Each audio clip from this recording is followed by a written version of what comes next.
This week, we're in Kent. We've brought the Antiques Roadshow to Ashford, in the heart of picturesque countryside and not far from the ports of Dover and Folkestone. Ashford retains its role as an old-fashioned market town, with sheep, cattle and horse auctions still held every week. It's surrounded by an area popularly known as the Garden of England, a title earned by the prolific amount of fruit and vegetables grown in the rich soil of this part of Kent. The old oast houses that punctuate the countryside here are a tangible reminder that hops and beer making have been a traditional Kent rural industry. Now, who would have thought I could be walking in the middle of an English country vineyard and that it's all happened because of the BBC? Well, it sounds unlikely, but it's true.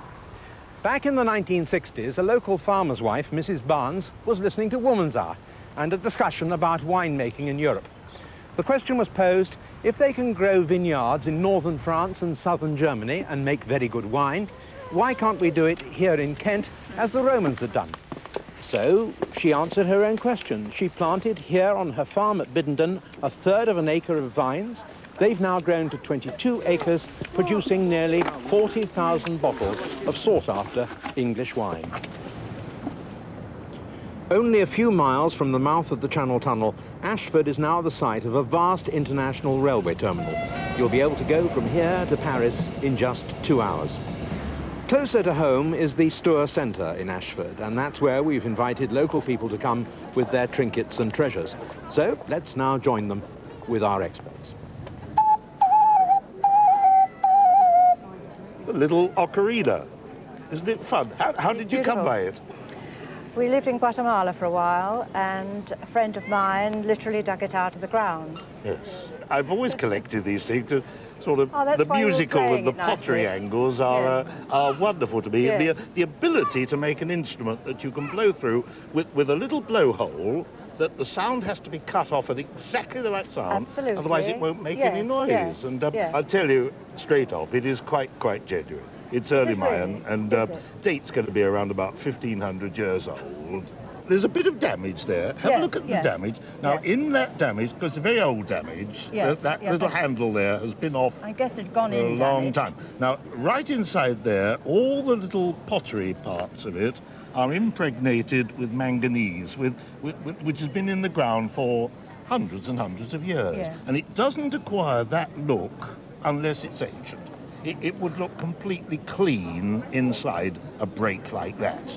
It's not worth a tremendous amount of money. I mean, with a bit of damage, I suppose £60, something like that. Well, so, no, that doesn't really matter. So I think it's a super piece. Thank you very much. I think it's German, and that it's made out of bear skin, bear fur. Right. Well, I will put you right in that it's not German, it's French. And it's made by the very well-known makers in Paris, the late 19th century, in about 1880, by Rouet et Descamps. And they were a family firm, Jean Rouet and Gaston Descamps. They were famous for their animals performing, which was a great thing in Paris at the late 19th century, and particularly bears. But this one is interesting in that his head moves and his mouth moves, as you can see. He probably could have a little bit more movement on the mouth. So he's got music, he's got head movement, mouth movement, and his arm, and that is really quite unusual. But what is interesting, you say you thought it was bearskin. Bearskin is much rougher than that. I mean, it's really rough and heavy. And this, I think, is some sort of coney, like a rabbit, a type of rabbit. But he's a great character, isn't he? Lovely. I suppose, have you any idea of his value? Not really, No? Well, I can see at auction he would make somewhere in the region of between £1,200 and £1,500. As much as that. This is a wine bottle made of salt-glazed stoneware, and it could be either Rhenish from Germany, southern Germany, which came over with wine in it. Some of them are London-made, and I frankly not able to tell you which is which, but I think this is a German one. It dates from the end of the 17th century, and they're not that uncommon. In fact, I've got one at home, which my grandfather got from a building site in London. He was an architect, and they dug up a whole mass of these. They're quite interesting. really, because they were we now get wine coming over in glass bottles. In the 17th century, they all came over like this, with a stopper in it. Yeah. Where did you get yours from? I found it under the doorstep in a house at Newington in Sussex. Ah, It, under a doorstep. That's significant. Does it have anything in it? well, there was a nail, some copper nails, a little brass pin, possibly some, it looked like a load of fur. Yeah. And in the top here was a little cloth and maybe a plaster stopper of some kind. Riveting. These bottles were frequently buried, usually in a fireplace, and they're black magic. They're to warn off the evil spirits from the household. And it's quite interesting that the people who did it were often religion, they were Anglican. And the fur is, again, it all ties up with, it's often cat fur, and it ties up with the witches' broomsticks. And so bits of a cat were put in. And in fact, in some cases, they even killed a cat and stuck it in the chimney. So you'll find the bones and the fur of a cat mummified in a chimney. Has it brought you good luck? Not really. No. Well, I should rebury it under your front doorstep, and it probably will. Value-wise, I'm afraid, not great value, worth about 60 to 80 pounds, but a wonderful story.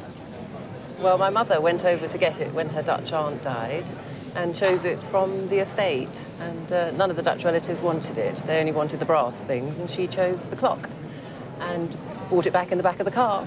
Anyway, let's have a further look at it. I'm going to start off by taking off the hood. And that way we can have a closer look at the dial.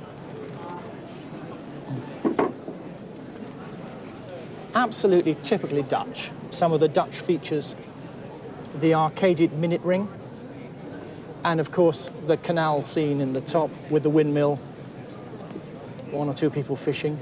The spandrels, which are embossed brass, what we call the Four Seasons, very typically Dutch as opposed to English. It's a birdcage construction, and we've got these lovely turned pillars. Again, just the sort of thing you wouldn't find on really anything other than a Dutch clock. And I think this is a comparatively late example, possibly between about 1850 and 1860. Not as early as one might have expected just looking at the case. A lot of the early ones were done in beautiful marquetry, very reminiscent, in fact, of the Dutch furniture of the period. And price-wise, well, as I said, it's a good, clean, honest example. And at auction, it's the sort of thing that, even in today's slightly depressed market, I think you'd have no problem getting up towards £1,500. Well, here we are, the speaking toy book, reproducing the voices of the cock, the goat, the cat, the bird, the lamb, and the cuckoo, which is absolutely lovely. This is about 1900. It was produced in Germany, as a lot of these things were, and it has, which is unusual, all the little sound effect bellows here. They're little bellows inside, made out of chamois leather, glue, and cardboard. And as you know, when you pull these little tags at the side, it makes noises. Oh, the goat. We must try the goat. That's lovely. That's not bad, is it? For an 80-year-old goat. Absolutely not. Have you any idea of the value of None at all, these none sort of at all. things? Well, I think about 200, 250 pounds. Really? It's not bad from a box of books from a jumble sale, Absolutely is it? tremendous. Oh, and the cuckoo. Now, that must be a good one. I think originally what fascinated me was the sort of mechanisms that all the different sort of... the ingenuity, yeah, the ingenuity really, over the years that's gone into such a simple object. Yeah, and I think... and that one you've just picked up, Yeah, much later, probably made into this century, certainly the end of the last, commonly called the zigzag or zigzag model. Yes. This one, the same model, is actually called the Pull Easy, Pullezi, That's what I like. which That's is a nice name, isn't it? Yeah, sort of quite a nice early example of nonsense naming of products. That's right. Indeed, yes. That is the Thomason's patent, and that is called the King's pattern. They look very similar, But that except has this a one winding has sort the of side handle ratchet. mechanism, yes. Yeah, they're all early attempts to take the strain out of drawing a cork. And I must confess, a couple of the handles are broken that I did as a child, playing with it as a tea set. Children should never be allowed near anything, particularly pottery. I found the all key, their toys. I found the key to the china cupboard. Oh no, really? Yes, and broke off a couple of tiny little baby cups like that. Well, it's a good thing you broke it off this set rather than that set, because that's the more valuable one, so you were quite selective. Yeah. Difficult to value without seeing a whole lot together, but I would think that set's probably nearer 250 to 300 pounds. This object here. Yes. 25 pence on it. Yeah, that's right. Yeah. But you might say, what on earth has that got to do with drawing corks if you saw that in isolation? Puzzled me originally, yeah. Until, of course, you get one of those. That's right. And you put that into the bottle. That's right. You put that over the neck of the bottle and draw it like that. Yeah. Now, that one is called a Lund's patent. Right. And in that sort of condition, with its original bronze finish, 25p, easily 60, 80 pounds again. Really, so that's, yes. They are very, very highly collected. Yeah, indeed. Certainly yes, are. I'd certainly be interested in doing that. That's There's one thing I was going to ask you. There's one here that I've never really been able to figure it out. That one. That's really an odd one. It's odd because although that might have nothing to do with corkscrews, we found that it did. That's right. This certainly doesn't, and I think that's actually a surgeon's trepanning tool. Let's see. I always imagined that was going to screw into the cork somehow. But I don't think so. I think that is part of the surgeon's kit, so we don't really want much to do with that. No, I don't think so, not really, no. Now, it isn't English Cromwellian, it's Dutch. So it's a Dutch helmet of the 17th century. It's easily defined one to the other is because the English ones have a single crest and the helmet is joined on the top. But these are pressed out and you have this rayed effect. The idea of the little ring on the top is so that it can be suspended from a saddle or it can be hung up in a barrack room. The tailpiece here is articulated, as you can see, and this is where Cromwell's men were called the lobster tail. You know, the lobster tail helmet, and they used to call them the lobsters. It is a helmet that was worn, say, in the 1640s, right through the Civil War, in England, and used in the Dutch armies. It's missing its nasal bar that goes along the front here, which can be controlled to the height with a screw, and it'll fall down to protect the nose. But all in all, it's a very, very nice helmet. I'm just amazed that it's a real one. Well, it's real, all right, yes. It should fetch about 750 to 1,000 in auction. That's amazing. Painted furniture can be extremely difficult to date. Do you have any idea at all about these? No, not at all. They belong to an aunt of my husband's who lived in Italy all her life, mainly in Rome. And when she died, they came to us. That's all I know about them. Right, so do you believe them to be Italian? Well, sure, as she lived in Rome, that's all I can expect, yes.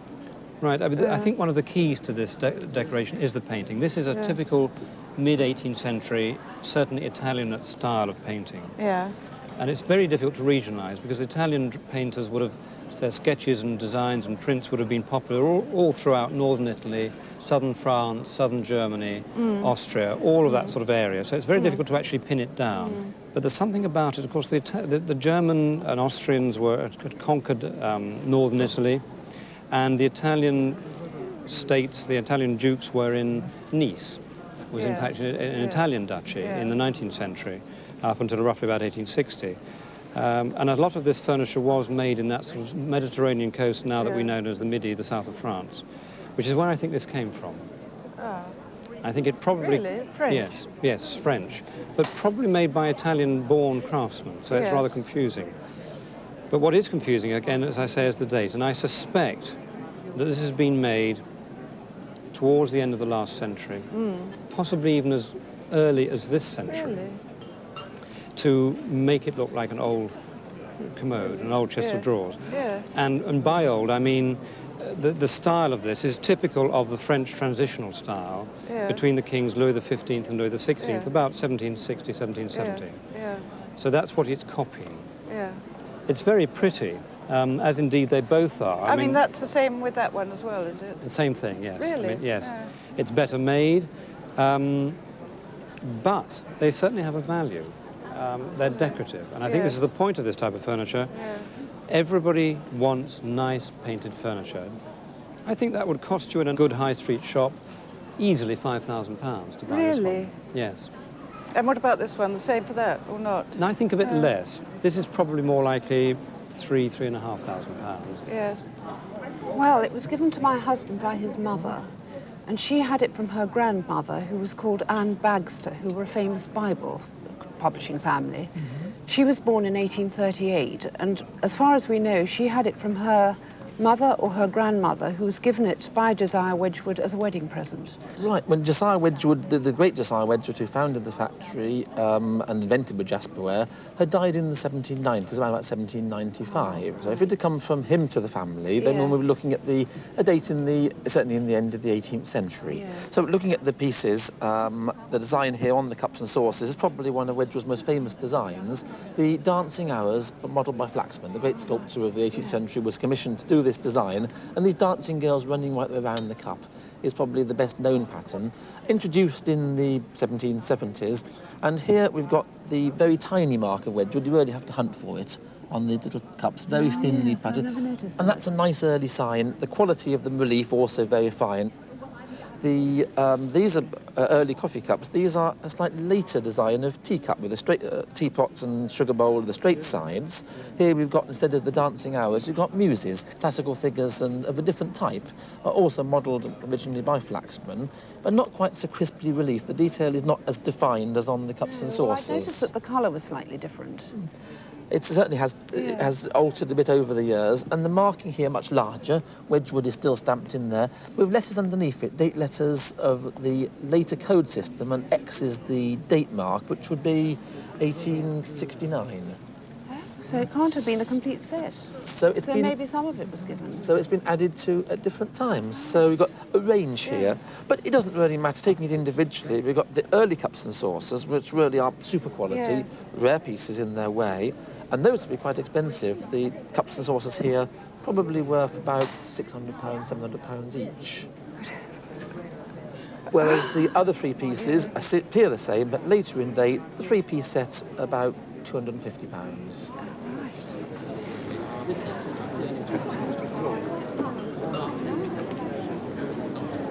When you hear some of the values mentioned on the Antiques Roadshow, you might perhaps be forgiven for thinking that in order to form even a modest collection of antiques, you need to be able to draw from the bottomless well of a very healthy bank balance.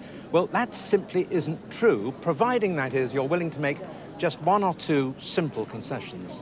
David, right. You feel strongly about this, don't you? Very strongly. I remember 25 years ago when I was a porter, people were worried about condition. They would rather have it in good condition, but if it was chipped or cracked, they'd rather have it like that than not at all. And I still feel about that way about it. I think people are much too knotted up about condition. What's happened is that 25 years ago, a damaged piece was perhaps half to a quarter of a perfect one. Now it's 10% if you can get anything for it. So for people who love objects for what they are, that sort of put them in touch with the past, buy a damaged one. I mean, I do. What are these look, actually, to me, at first glance, quite perfect, but they were damaged. No, they're not. I mean, this one's particularly interesting because my wife bought this about 12 miles from here last week.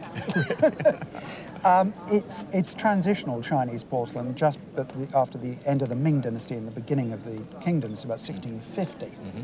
And the characteristic of this ware is that it chews naturally around the edge. I see. It always like that. So people would look at it and say, that's not perfect, and not touch it. But every single bit's like that. So you'd be discounting something which is really quite attractive. And this one even more so. I mean, this is 15th century Chinese celadon.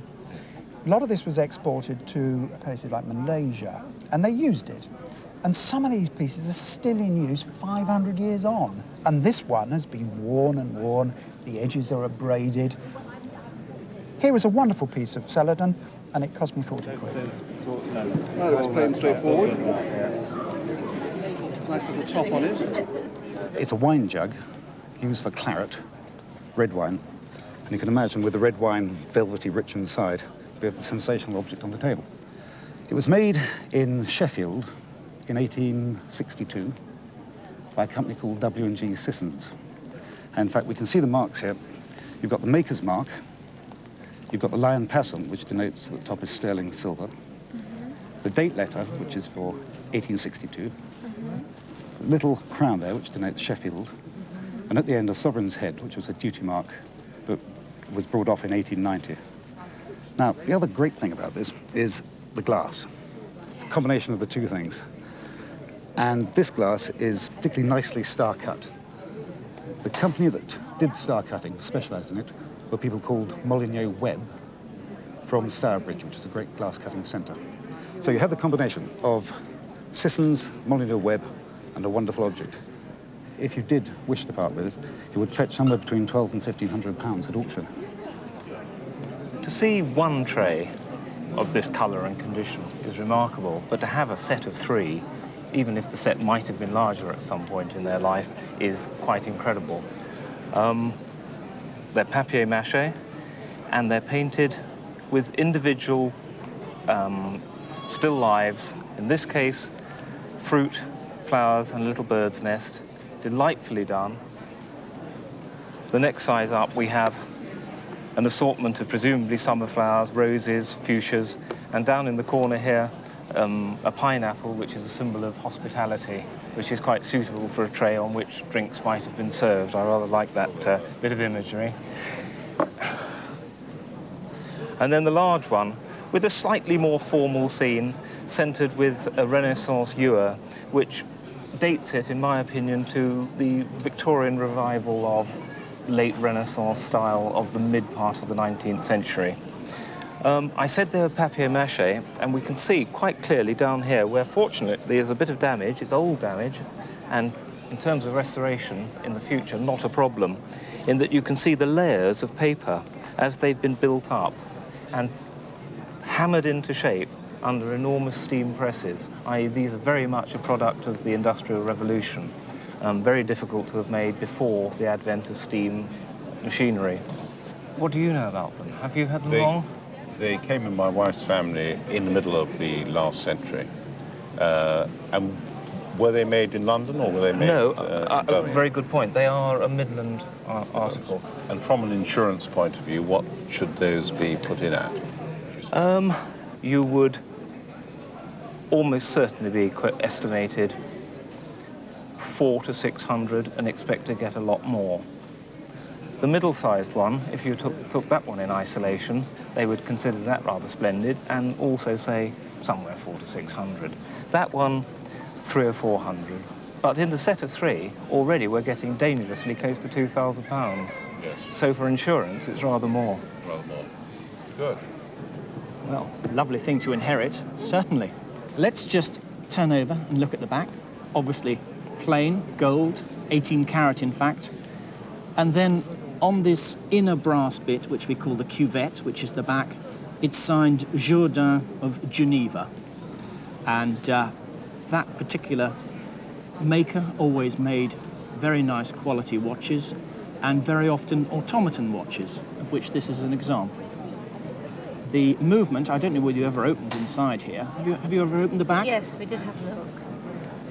Again, signed there, Jourdain Geneva, numbered, a very nicely pierced and engraved bridge cock in the typical continental style, and very typically about 1800, 1805, something like that in date. Let's have a look on the dial. I'll just open that front glass, and that reveals the most lovely scene. This is what we call a Jacquemart, quarter-repeating automaton watch. It's called Jacquemart simply because these two figures are actually apparently ringing bells when the watch repeats. So have you ever actually pressed this pendant? Yes. Well, let me just show you again. Press that. And one chap is ringing the hours, and then the quarters ding dong are done by both people on both bells. It's a beautiful, beautiful scene. Lovely three-colour gold figures, and down here, basket of flowers with birds and a butterfly. We've got very nice barley twist band to the watch, and all in all, as I say, very crisp. So You obviously haven't used it. Has it been No. sitting around in a bank or something, or not? No, just in the drawer. up In a the drawer? bedroom. Gosh. Has it been insured or not? No. Not at all? Never. Well, you must do it. Realistically, at auction at the moment, this sort of thing, because it's a lovely example, I mean, there are good ones and there are bad ones, and this is a good one, and it's very crisp. It would fetch about £3,500. So, Oh dear. yeah, you must insure it, believe me. We've actually had it for about 20 years. Right. And before that, it belonged to my husband's grandfather, who was in the fine art business. But I don't know any more than that. He certainly chose well in this case. You know, this really is the best marine watercolour by Sir Oswald Walters Brierley that I've ever seen. I think it's a yacht review or a yacht procession off what appears to be Portsmouth. But to me, this shows him at his very, very best indeed. The free use of the heightening with white, the almost few brushstrokes in the sky to give an excitement there. It really is a truly wonderful picture. He became marine painter to the royal family in about the 1860s, and on the death of Shetki, became, I think, in 1874, marine painter to Her Majesty the Queen Victoria. This picture was painted towards the end of his life, painted, I see here, in 1886.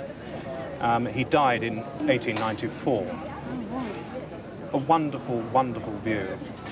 Well, I'd value it for, first of all, for at sale by auction at around £7,000 to £8,000. And obviously for insurance, it would have to be a little bit more. Yeah. Thank you ever so much for bringing in such a wonderful picture. Thank you. They're meant to be learning, well, this is the master, and he is the only one that has a mark, which tells us categorically that he is by Chad Valley, which is great because Chad Valley is one of the really good English firms, together with Merrythorpe, that still make teddy bears, soft toys and animals. 1920s, I should think they are, 1925. And Chad Valley is very much in demand now. You get Chad Valley, Snow White and the Seven Dwarfs, which have just made over £1,000 at auction. They're slightly more popular than this would be, but anybody that loves pigs, and I know quite a few people that collect pigs, Yes, they are. they would probably pay somewhere in the region between £300 and £500 at auction for this little set. Very nice. That's lovely. Thank you very much. No, they're not ports. No, they're not ports. They're all They're towns. spa towns. And this is a spa glass. Oh, that explains. And what you did, you went to a spa in Germany or France or wherever it was, and you had to drink the waters, and you probably drank sort of 3 or 4 pints of this filthy stuff every day. And you bought one of these either as a souvenir or actually to drink out of. Oh, And so it's not a vase, it's a not a vase. drinking No, glass. it's a goblet. And actually it dates from about 1840, 1850, so it's quite old. In splendid condition, they're often chipped, and that's going to be worth somewhere around £400 to £600. Oh my gosh. They're painted in porcelain, painted on porcelain plaques, Yes. and the style looks very Worcester-like. Yes. Perhaps by a painter, either Joseph Flight or Enoch Doe. But a lot would depend on the back. There's porcelain there, and if you ever see that cut-out edge like that, it's a pretty certain bet that it is Worcester. I'll ask my son John. John, this has got these tremendously nibbled edges around there, and I presume it's a Flight Worcester piece. Well, that usually means Worcester, doesn't Yes. it? Date's going to be, what, somewhere about 1815, 1820. Really? I think undoubtedly they're Flight bar Worcester. Yes. And as such are quite rare. £1,000? Well, it must be 1,000. £1,000. Oh my, So it's my rather- word, it is nice. Actually, if you started swatting flies with this, I think you'll very quickly destroy whatever you swatted them onto. Yes. So it's very much more a ceremonial piece. And if you imagine yourself perhaps as a Rani or some dignitary in Mirage, well, you might then have had male attendants who would have held such a thing as a formal, I suppose, fly swat or staff of office. They sell reasonably well. I think at auction this would make perhaps £300, £400. But it's quite an object to see on the Antiques Roadshow. Thank you very much. You. Well, I'm very excited to see that you have a complete set of the official accounts of Captain Cook's voyages.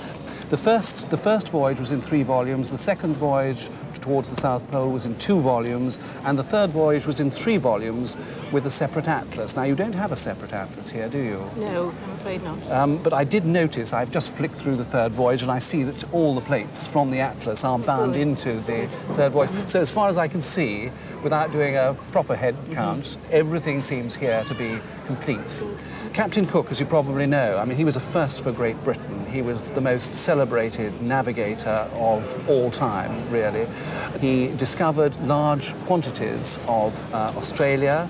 He charted New Zealand for the first time. So these books have the first maps, the first real maps of New Zealand. Really? He actually found out that New Guinea was not attached to Australia, and also that Van Diemen's Land at the bottom of Australia, Tasmania, was not attached to New Holland, which is what they called Australia. Now, he was also the first person to record crossing the Antarctic Circle, which is absolutely amazing. They're collecting ice here, by the way. Collecting ice? They're collecting ice for their water supplies. He went backwards and forwards. That was on his second voyage. On his third voyage, when he went into the Pacific, and these are wonderful views of the first views that Westerners would have ever seen of natives of the Pacific. And here these women in happy are dancing. I mean, they're absolutely charming, these Polynesians. And Captain Cook is here in the centre with his back to us. You see that?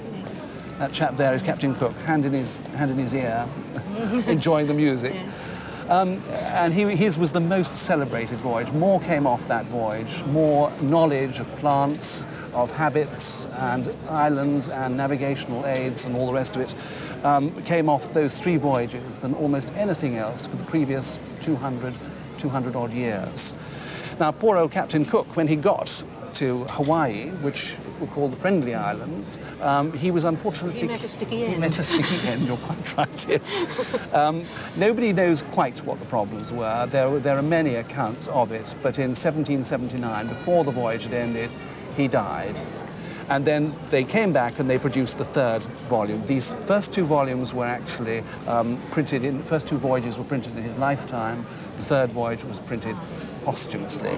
So when did you get this? I didn't buy it. It belonged to my late father-in-law. Oh, really? And he was presented with these books when he retired. Have you any idea of their value? None whatsoever. Do you insure them? No, not separately. And you keep them nicely on a shelf? Yes. Not in They're hardly ever sunlight? touched. Yes, yes. No, they're not in sunlight. Well, as I say, I'm very excited to see these. About £7,500 to £8,500. Really? I would have thought for this collection. My father-in-law would have been delighted. Well, absolutely. I hope he's watching. Yes, I can remember it standing in the lounge of my parents' house when I was a boy, but then it seemed to disappear, and it was only when my mother died that I found it in the back of the garage with flower pots on it. And my brother and I decided we'd like to keep it and had it restored. And it's been in my home ever since. Why does classic English furniture always seem to end up in the garage? I don't know. What is so remarkable about that is the fact that it is a triple-top games table. I mean, that is quite unusual. Yes. So let's have a look. The first one, lovely colour. That hasn't been restored at all. No. Lovely, lovely colour, made for... usually for taking tea, that sort of thing, although I can see it's been used for writing as well. They're quite commonly used as a writing desk. Yes. Lots of ink and burn marks on it, but nice use, good mid-18th century wear and tear. And that really is very nice indeed. Let's just get the leg out. That's very nice indeed. And this really makes a difference to these, to have the games board like that. These woods are very difficult to pin down. I really can't work out what they are. A type of ebony, a type of sycamore, perhaps. This is very odd, almost like laburnum. I think it's a very provincial wood that somebody's chosen locally in this lovely, lovely, good quality Caribbean mahogany. Now, let's have another look. This is what's so unusual, the triple top games table. Now, what has happened in here? I'm not sure, it's difficult, because one would imagine that there must have been some sort of fitted writing surface here. Obviously that was for ink and sand, yes, with pens pen and there. sand. Very unusual, I haven't seen this before on a table of this type. And obviously in here you could put writing implements, the gate, the chess, the backgammon pieces, whatever. Yes. But just sort of come down and you just need to sort of squat for a minute and look. This lovely, lovely frieze here, nice quality mahogany, all the trouble of that curve there. Just understated elegance, which is typical. Do you know what date this is? I'm talking about it without even asking you the date. I don't. Well, this type of cabriole leg, the type of mahogany used, is typical of the just pre-Chippendale period. His convenient name to pin in the 1750s, 1754. Yes. This is 1740s, between 1740 and 1750. This lovely cabriole leg, this acanthus leaf carving, sort of Grecian-type leaves, trailing nicely down here, the leg continuing, very strong leg, all made of one piece from here down to here, with this lovely, strong claw and ball foot that we've seen many times before. So it's a really elegant, freestanding table, unusual because of this triple top. So a garage piece. Well, thank heavens you saved it from the garage. What figure would you put on it if you had to insure it? Well, I was thinking between 4,000 and 5,000 perhaps, but I may be wrong. I'm just a pure guesswork. Right. I think your instinct is good. Yes. Possibly you could insure it for 4,000. Yes. It's quite a rare find, but I just can't believe that something of, even if you found it a few years ago, was just lying in the garage neglected. Yes. Well done saving it. Thank you very much. I don't know very much, except that it's been in my husband's family for a number of years. Yes, right passed down through the female generation. The male. Until the male generation. Yes. Well, that's unusual, that the males managed to hold on to the dolls. She's in wonderful condition, considering she is George II, and she's around 1750. She's had a little bit of a bump on the nose, as you can see, but other than that, she's in excellent condition. I don't know, have you been keeping her in a box? Yes, yes. She's one of the rarest types of dolls that one can find these days, because she's wooden and painted over, rather like an old master painting. They tend to get very damaged with humidity or central heating. Or I would say that her wig has much to be desired, as it is. And she's got what we call these wonderful fork hands. She's missing the odd finger, but I mean, they are so fragile. If you think this wood is probably a pine wood. And she's got the little mitts, little mittens on her hands. And this lovely original silk taffeta dress with the cut-out ribbons round the sides and on the bodice. And then underneath, which I always love to see, that she's got her original little slippers, which are ribbed silk slippers, and socks, wonderfully hand-knitted stockings. She looks a little cross. She does, yeah. She's got these pupil-less eyes, and what really defines the date is not only these fork fingers, but this dotted eyebrows and eyelashes. They used little dots, and later on they weren't quite so fine, and they put a darker line or just a line instead of the dotting. Well, they are very rare. They come up at auction, I suppose, once every 2 years, and when they do, and if she did, she would make in the region of between £10,000 and £15,000.